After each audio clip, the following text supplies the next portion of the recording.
Hello friends. सी language सीखने की series में आज हम देखेंगे लेक्चर 5 का पार्ट 2, जिसमें हम देख रहे हैं decision control in C language. Last lecture में हमने डिसीजन कंट्रोल क्या है समझा था। हमने देखा कि डिसीजन कंट्रोल को इम्प्लीमेंट करने के 3 तरीके हैं: इफ़, इफ एल्स और कंडीशनल ऑपरेटर। हमने इफ़ को लास्ट लेक्चर में देखा था। जिसने भी पहला पार्ट नहीं देखा वो देख ले। आज हम देखेंगे इफ एल्स का सिंटैक्स। इफ एल्स का सिंटैक्स क्या है?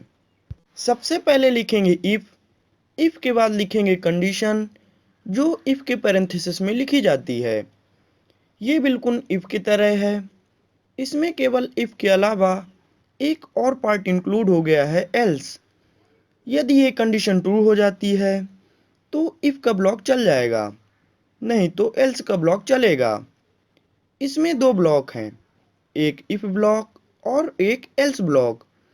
दोनों में से एग्जैक्टली कोई एक ही चलेगा, और कौन सा चलेगा इस बात पर डिपेंड करता है कि कंडीशन का रिजल्ट क्या आता है, ट्रू या फॉल्स। यदि ट्रू होगा तो इफ का ब्लॉक चल जाएगा, और फॉल्स होगा तो एल्स का ब्लॉक चल जाएगा। दोनों एक साथ कभी नहीं चलेंगे। यहाँ पर कुछ रूल्स याद रखिएगा, जैसे इफ के बाद सेमीकोलन नहीं लगाना। इसी प्रकार एल्स के बाद सेमीकोलन नहीं लगाना। लगाने को लगा सकते हैं, कंपाइलर एरर नहीं देगा, लेकिन इसका मतलब ये हो गया कि यदि आपने सेमीकोलन लगा दिया तो ये इफ का ब्लॉक नहीं है, क्योंकि आपने स्टेटमेंट यहीं पर एंड कर दिए। इसी प्रकार एल्स में नहीं लगाना, नहीं तो ये एल्स का ब्लॉक नहीं कहलाएगा। एक और बात, आप एल्स के बाद पैरेंथेसिस लगा के कंडीशन नहीं लिखिएगा, क्योंकि एल्स की कंडीशन नहीं होती। यही इफ की कंडीशन जब फॉल्स हो जाएगी तो ऑटोमेटिक एल्स ब्लॉक चल जाएगा। हम इसको एग्जांपल के थ्रू समझते हैं। हम लास्ट वीडियो में एक प्रोग्राम बनाए थे, यूजर से एक नंबर इंटर करा के ये चेक करने का कि वो नंबर पॉजिटिव है या कि नॉन पॉजिटिव। आप चाहें तो स्क्रीन को पॉज करके प्रोग्राम को अच्छी तरह से स्टडी कर सकते हैं। सिंपल सा प्रोग्राम था। हमने यूजर से एक नंबर इंटर कराया और उस नंबर को चेक करना था कि वो नंबर पॉजिटिव है या नॉन पॉजिटिव। यदि वो 0 से बड़ा है तो प्रिंट करा दिया पॉजिटिव नंबर, और यदि 0 या 0 से छोटा है तो प्रिंट करा दिया नॉन पॉजिटिव। आप देख सकते हैं प्रोग्राम में कितने एक्शन स्टेटमेंट हैं। स्टेटमेंट दो तरह के होते हैं, डिक्लेरेशन स्टेटमेंट और एक्शन स्टेटमेंट। डिक्लेरेशन स्टेटमेंट किसको बोलते हैं? जिसमें हम वेरिएबल को डिक्लेयर करते हैं, जैसे इंट एक्स एक डिक्लेरेशन स्टेटमेंट है। तो आप स्क्रीन को पॉज करिए और बताइए कितने एक्शन स्टेटमेंट हैं। आई होप आपने कैलकुलेट कर लिया होगा। ये पहला एक्शन स्टेटमेंट है, ये दूसरा एक्शन स्टेटमेंट हो गया, ये तीसरा एक्शन स्टेटमेंट है। ये पूरा एक ही स्टेटमेंट माना जाएगा, इसलिए ये चौथा एक्शन स्टेटमेंट हो गया। आपने इफ के बाद सेमीकोलन नहीं लगाया, ये इफ का ब्लॉक है, तो ये पूरा एक ही स्टेटमेंट माना जाएगा। इसी प्रकार ये दूसरा वाला इफ पांचवा स्टेटमेंट और गेट्सिया छठवां एक्शन स्टेटमेंट है। तो इस प्रोग्राम में एक डिक्लेरेशन स्टेटमेंट और 6 एक्शन स्टेटमेंट हैं। इसकी परफॉर्मेंस को इंक्रीज किया जा सकता है एल्स का यूज करके।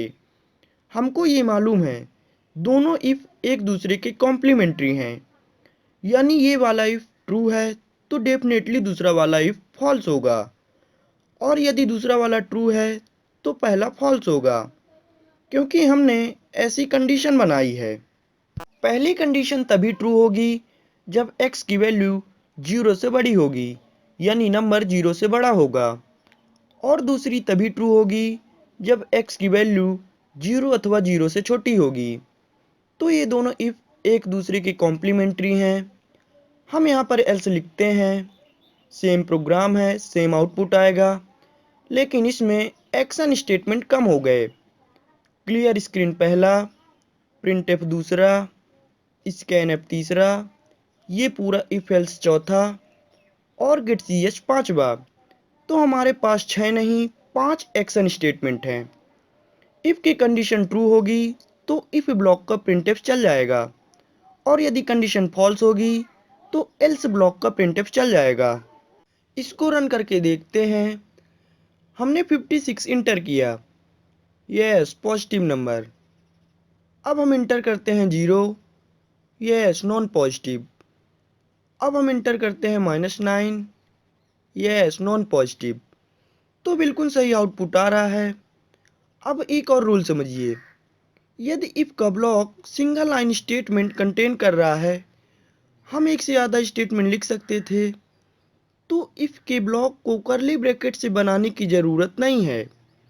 बनाए हैं तो भी प्रोग्राम चल रहा है, और ना बनाए तो भी प्रोग्राम चलेगा। मैं फिर से रिपीट करता हूँ, यदि इफ के ब्लॉक में केवल एक लाइन है, यानी एक स्टेटमेंट है, तो करली ब्रैकेट लगाएं या ना लगाएं, प्रोग्राम दोनों में रन होगा।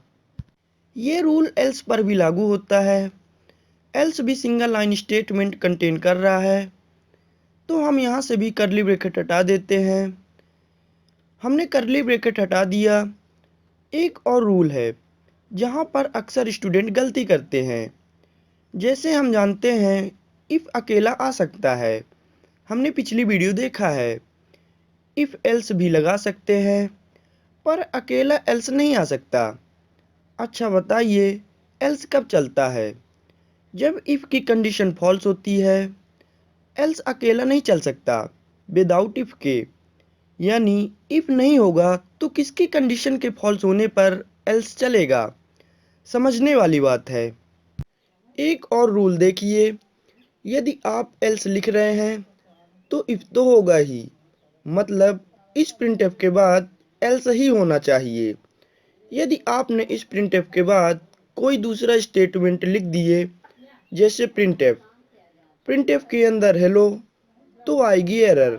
क्यों आएगी एरर? इसलिए आएगी क्योंकि इफ़ का ब्लॉक करली ब्रैकेट से तो बनाया नहीं, तो इसलिए केवल यही स्टेटमेंट इफ़ ब्लॉक का हिस्सा है, और आपने इस स्टेटमेंट के बाद एल्स तो लगाया नहीं, आपने दूसरा स्टेटमेंट लिख दिया, तो आएगी एरर। मैं रन करके दिखाता हूँ, यस मिसप्लेस्ड एल्स।